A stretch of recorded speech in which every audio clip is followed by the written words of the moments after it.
Welcome back to the Talking Hedge. I'm Josh Kincaid, and this is a cannabis business podcast.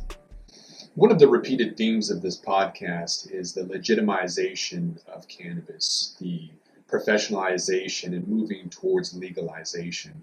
And one of those key components is for banking to be allowed, advertising and marketing, as well as using normal apps. And one of those apps is Shopify, allowing cannabis companies to be able to sell their products online, even if it's CBD only.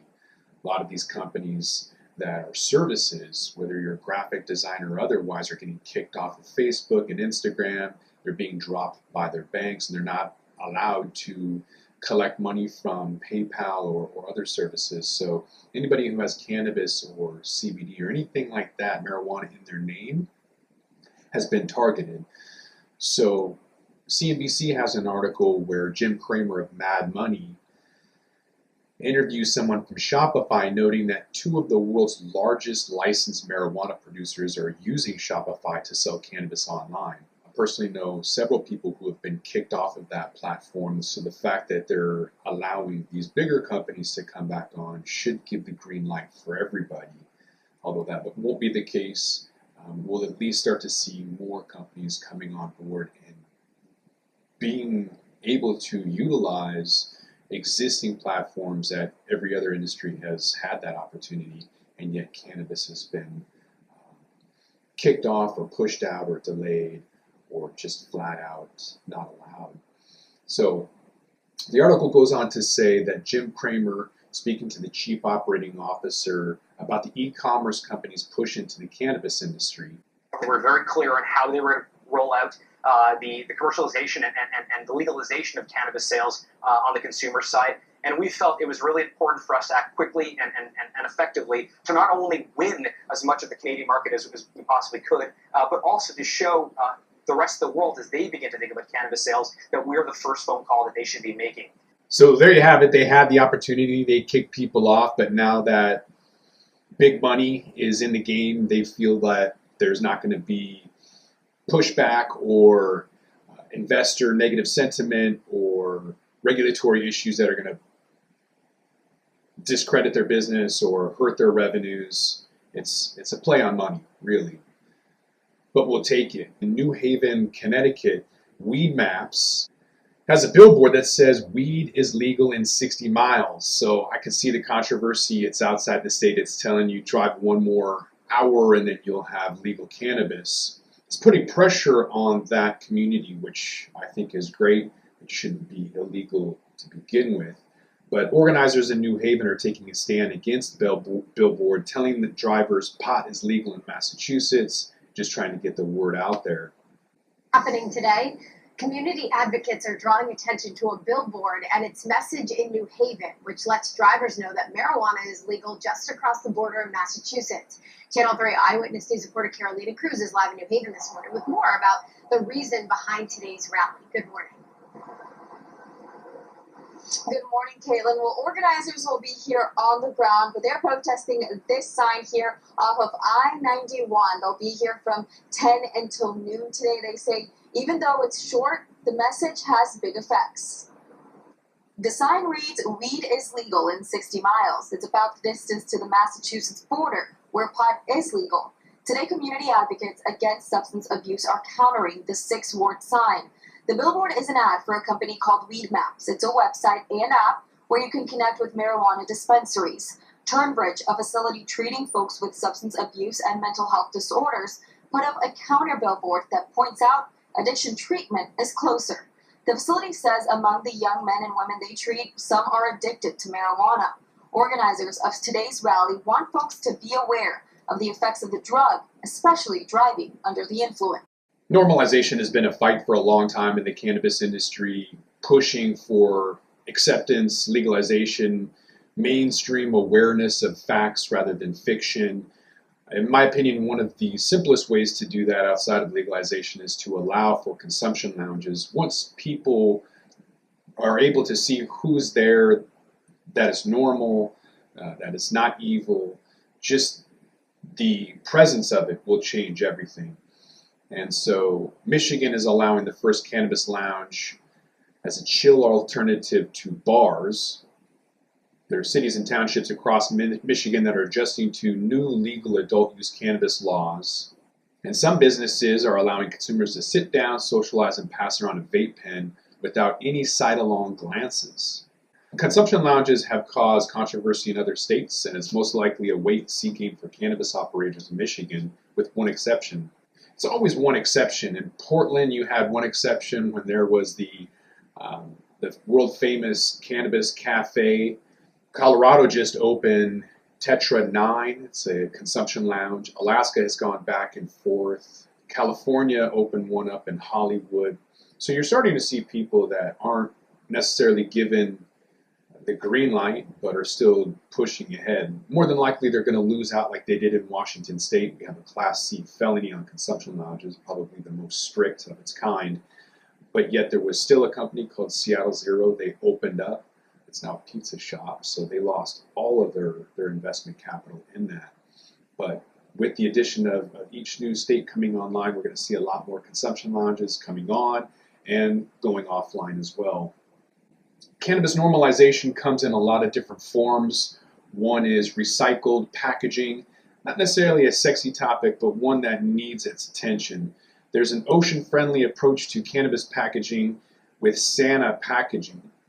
So this particular product is not necessarily a quick biodegradable product, but much better than plastics that are not recyclable. In Washington State, we have an issue with the doob tubes, as we call them, for pre-rolls. It's plastic, it's not recyclable, and it's considered an open container. So the laws need to change in more than one way. With cannabis legalization working its way across the country, more and more cannabis products are being produced and sold. With the increase in sales comes a growing concern about the waste generated from packaging materials and how to make this part of the burgeoning industry more sustainable. It's estimated that between 4.8 and 12.7 million tons of plastic materials make its way into the ocean annually, according to a 2015 study. Due to regulations and cost, cannabis packaging has to be child-proof and affordable, leading producers to use heavy-duty plastics, many of which can't be recycled. Some brands in the industry have responded by using recyclable materials such as glass, cardboard, cork, and hemp-based plastics. A new company, Santa Packaging, has created a line of packaging for cannabis products using plastics removed from the ocean. This project is the first of its kind in the cannabis industry and could help solve the question of how to keep cannabis packaging sustainable while also protecting the ocean. Former Denver Broncos running back Terrell Davis is set to launch a CBD-infused beverage this spring designed for high-performance athletes. The Defy beverage will be the first in a collection of CBD products. Davis started getting migraines as a child and suffered through them throughout his professional football career. He relied heavily on strong painkillers for much of his life, knowing the toll they took on his body. But as the conversation around the healthy benefits of legalized cannabis grew, he started taking CBD tinctures as a dietary supplement in lieu of medication. Since making the switch more than a year ago, he claims he hasn't experienced a migraine or other chronic pain. This personal experience got him interested in the growing cannabis space, particularly with how it relates to high-performance athletes like himself. Davis has stated that he believes he started using CBD earlier, it could have prolonged his football career. Davis won 2 Super Bowl titles with the Broncos and was a 3-time Pro Bowl, 3-time first-team All-Pro in his 7 NFL seasons. He struggled with knee injuries at the end of his career, but he was introduced to the Pro Football Hall of Fame in 2007. Infused beverages have been trending since Consolidation Brands threw $4 billion into a Canadian company with the specific purpose of creating a CBD-infused beverage. Coca-Cola has come in, a lot of other companies have followed suit, and so the global cannabis beverage market is supposed to reach a USD $4.4 billion by 2025, according to Zion Market Research. According to the report, a global cannabis beverage market was valued at approximately $1.6 billion in 2018 and is expected to generate around $4.4 billion by 2025. Former athletes are also helping to kind of move along that legitimization with CBD drinks, kind of counteracting that lazy stoner old stereotype, and instead promoting an active cannabis lifestyle where CBD and THC drinks are actually a performance-enhancing drug. I know myself, I use a transdermal patch when I ran up the Space Needle this last September, and I'm not in very good shape, but I did it in 10 minutes. I would not have been able to do that without a transdermal patch, not in that time. I could feel intervals of pain without it, and so if I didn't have it, that pain probably would have been too intense to maybe even finish. So having drinks like this and really showcasing the effects is going to further that legitimization and eventual legalization. And I think with CBD sampling in bars, that's going to be the gateway, the opening of the entire legal system for consumption. It's going to be very easy. It's CBD only. There's no psychological effects. And so in the event of legalization, that's just going to pave the way for cannabis cafes. The U.S. is still sort of working on legalization in the form of banking laws once we can allow for interstate commerce and wires and deposits of cash without worrying about being shut down. That legitimization will lead into legalization. So there's a congressional hearing on cannabis banking. Once that happens, then it's going to open the doors for anybody to invest and participate. So there's a lot of investors who are hoping for a 2 to 3 year reprieve from that happening. So it's an interesting topic that a lot of us in the industry need this to function, whereas the individuals who already have the capital don't want that additional competition. So a lot of major issues facing the cannabis industry is the limited access to banking services, which have stalled in Congress even without getting a hearing, much more a floor vote. So that'll change on Wednesday when a subcommittee of the now Democratic-controlled House Financial Services Committee hears testimony on the difficulty for legal cannabis businesses have in opening and maintaining bank accounts. The hearing, which will also look at a proposed cannabis banking legislation that the banking industry supports, only the first step in getting a measure passed. It's been seen by the cannabis industry as a significant development, although any legalization that passes the House would face a bigger challenge in a Republican-controlled Senate. The draft bill, among other things, would prevent the federal banking regulator from terminating or limiting the deposit insurance of a federal financial institution solely because it provided services to a legal cannabis business.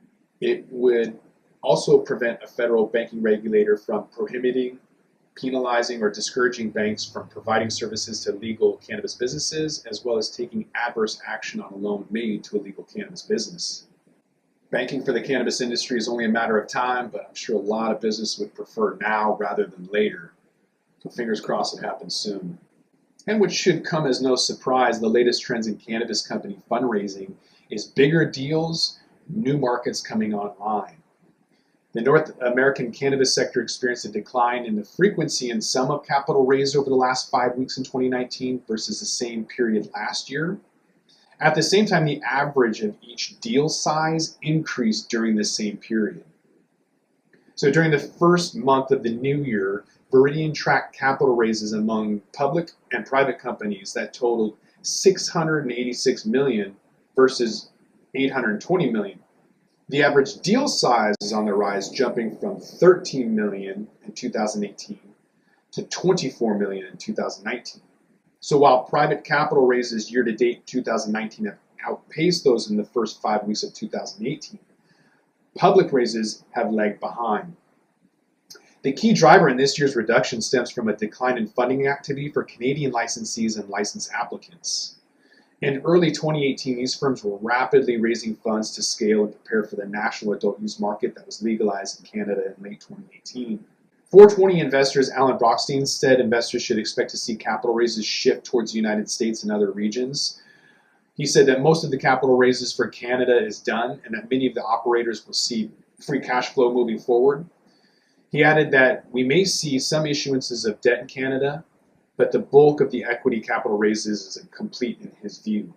We're starting to see investment from outside sectors. Branded products are a cannabis segment that have begun to raise more significant sums of capital. The accumulated capital is going towards brand development in existing markets or to expand operations into new markets.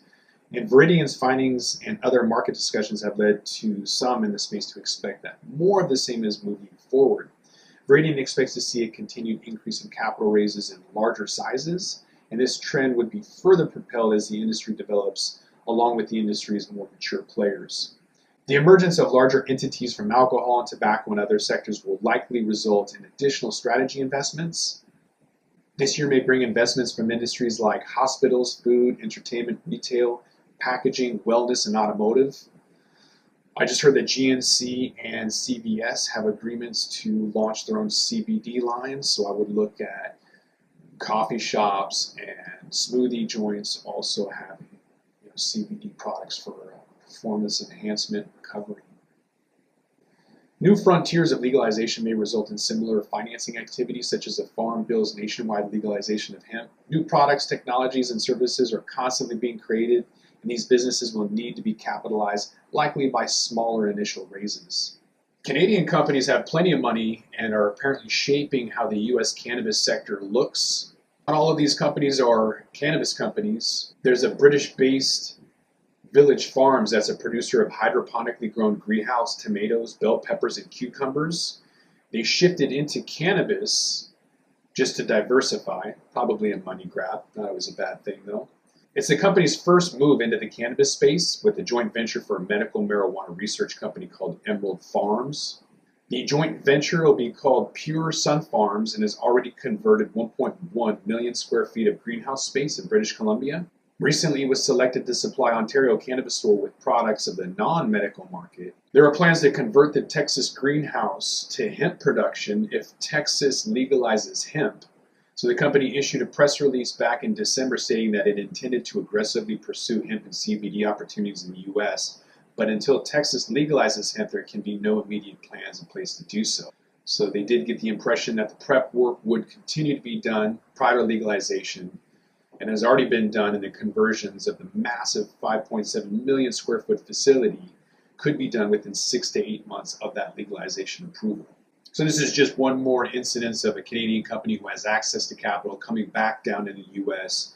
using CBD as that legal opportunity to set up their entire operations and all of their assets, property, plant, equipment from the Canadian financial marketplace back to the U.S., creating infrastructure so that in the eventuality that legalization happens and banking opens up, they'll have all of their facilities and everything in place to convert that to THC and just start running when everybody's applying for a bank account. The international adult use market is attracting cannabis money. The Viridian Capital Advisors provided the latest data on cannabis investment activity for mergers and acquisitions, along with key takeaways, analysis, and trends based on recent market moves. Some of the top takeaways from this week's capital raises include international hemp cultivation and product development operations continuing to lure newer investments. This can be seen in Toronto-based Canopy Rivers. They completed a $9.4 million Canadian dollar equity investment in Canopar Corp, an Italy-based organic hemp production and processing platform. Colombia-based Blueberries Cannabis completed a private placement worth $8.8 million as part of a public listing on the Canadian Securities Exchange.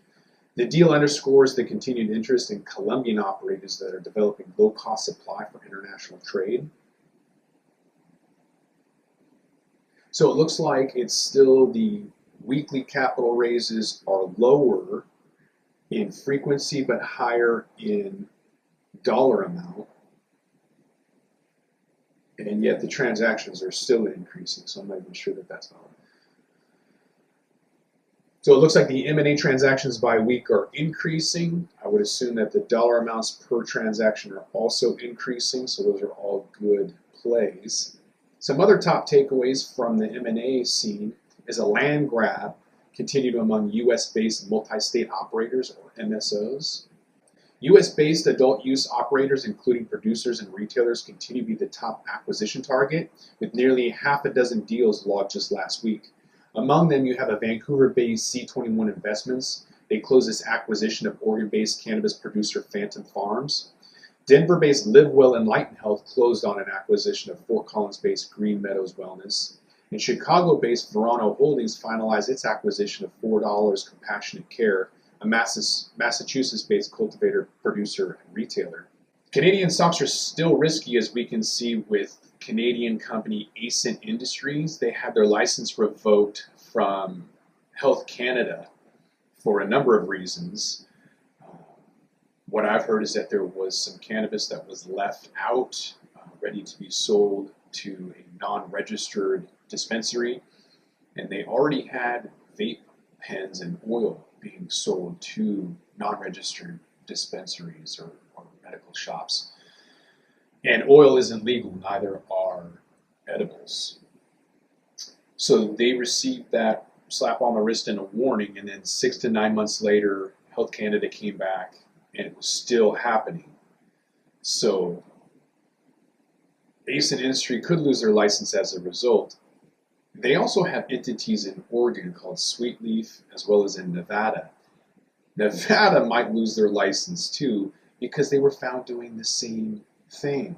They had bad records, unauthorized industry consumption parties, and the Nevada regulatory authorities took into account what's happening with their parent company in Canada. So it's just a compounding issue for them. The article goes on to say that Ascent Industries' subsidiary Agroma Botanical failed to demonstrate to federal authorities that a suspension of its cannabis license in Canada is unfounded, putting future operations further in doubt. I already know companies that are going to be trying to piecemeal this thing and buy what they want, the production or the Oregon facility or the Nevada. And so everything is going to go to the wayside, which is really unfortunate. Because when I visited the facility December of 2017, I was really impressed. I thought we were going to be able to move forward, automating joints and blunts and working on an international market. They had 4 years invested in a lot of these entities, and then just to sell oil just a year in advance, they should have waited, should have continued their R&D. So it's really crazy, actually. It's surprising that somebody would be so risky when their friends and family funded the initial round. You know, there's a lot that goes on with the business, but they screwed over a lot of investors. So this is going to be really interesting how it plays out. Cannabis companies receiving capital has almost become commonplace, while trademarks and bankruptcies and patents are kind of that new buzz. Looks like cannabis stock consolidation is really picking up. Ready or not, the green rush is underway. Last year, Canada ended 9 decades of recreational cannabis prohibition on October 17th and rolled out a red carpet for adult consumers and investors alike. ArcView Market Research and BDS Analytics is calling for a 38% global sales increase growth in 2019 to 17 billion, and more than doubling in global sales between 2018 and 2022 to 31 billion. Clearly, there is going to be some kind of winners in this legal cannabis market. Then again, there's going to be some losers and lollygaggers. It's impossible to tell which companies are going to fall in that category as of yet. About the only thing that's certain, as with the particularly high-growth industry, is that it's overcrowded. Consolidation among cannabis companies has to happen over the next couple of years in order to ensure branding and pricing power, cost controls, and margin integrity. Yet, truth be told, we haven't seen much in the way of consolidation yet. Sure, we've seen the acquisition-hungry Aurora Cannabis gobble up its fair share of cannabis growers since the beginning of 2018, but we really haven't witnessed a lot of consolidation on the growing side of the equation, at least in Canada. According to Health Canada's data as of February 8th, it's issued 50 cultivation licenses. Even with some of these licenses being for the secondary growth sites of the same company or acquired properties, there are still more than 3 dozen unique licensed growers in Canada, with many more applications in the backlog and awaiting licensing. In fact, if we take a hard look through Canada's cannabis industry, there hasn't been much consolidation in any area in particular. Mind you, that's not damning to investing in Canadian pot stocks, but it could eventually weigh on profitability if the field isn't narrowed. But this isn't the case with the U.S. cannabis industry, or should I say more specifically within one area of the American pot industry, vertically integrated dispensaries. Whereas Canada's provinces offer a hodgepodge of government-run private dispensaries, which creates little need for consolidation, this isn't the case in the United States, where large corporations and mom-and-pop families own retail stores. Making matters more complicated, cannabis isn't legal at the federal level in the U.S. As a Schedule I drug, it's wholly illicit, prone to abuse, and not recognized as having any medicinal benefits. It's also not allowed to cross borders of a state where it's grown. This means U.S. dispensaries that want to control their vertically integrated supply chain must also construct, lease, or acquire cannabis-grown farms and or processing facilities in states they're operating in. Canadian dispensaries simply don't have these worries, with the federal government having legalized the drug. With 33 states having legalized weed in some capacity, you can also bet that each legal state tends to have its own process for viewing and licensing dispensaries for retail sales, grow farms for cultivation, and processing facilities for the finished or raw cannabis products. The cost and time it can take for a vertically integrated dispensary to obtain all of the pertinent licensing necessary to conduct business can be prohibitive to organic growth. This is why acquiring smaller or in rare cases similar sized businesses in the dispensary space that already have their licenses in place has been a faster means of expansion than the organic file and wait approach. With any kind of economic correction, depression, or downturn, no matter where you look, there's going to be vertically integrated dispensaries that are aggressively making acquisitions to improve its visibility, get around any lengthy process of obtaining all necessary licensing. There's going to be a massive amount of capitulation, M&As, and people trying to throw whatever kind of money they have at assets as other investment vehicles start collapsing. You saw Apple drop 30%, and so as other investment vehicles have that same kind of correction, all of this is going to come into cannabis, and we're going to see a lot of consolidation. So there are two concerns to be wary of. There's vertically integrated dispensary models in the U.S. that look exciting and could be very profitable at some point in the future, but there's 2 points of concern that should be at the forefront of every investor's mind. So the first is that it's going to take a lot of money to execute on the expansion plans. Opening or constructing retail stores and building and retrofitting grow farms is not going to come cheaply or happen overnight. It's still a lengthy and costly process, meaning that investors will need to have patience. So to build on this first point, it's almost certainly going to require that vertically integrated dispensaries turn to the secondary market to raise capital. With these businesses being predominantly cash flow negative, raising capital by selling stock could become commonplace. That's often a recipe for share-based dilution and unhappy investors. The second issue is that there's no guarantee that these dispensaries and their overwhelming desire to expand and improve visibility won't grossly overpay for the businesses that they're acquiring.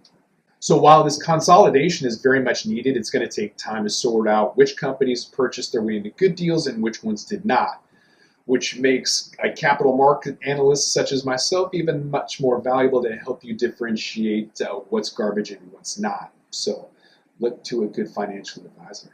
And here's 4 reasons why marijuana stocks could be on a high for 2019 according to Yahoo Finance.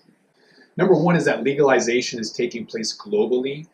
Cannabis is getting official approval from many U.S. states for recreational use in addition to medical use. Though pot remains entirely illegal at the federal level, Michigan approved a ballot measure during the midterm elections for recreational use of medical marijuana. Then you also have Missouri and Utah being approved for legalization of medical marijuana. The total number of U.S. states greenlighting medical pot is now 33. Meanwhile, Canada became the first major world economy and the second country after Uruguay to legalize recreational cannabis.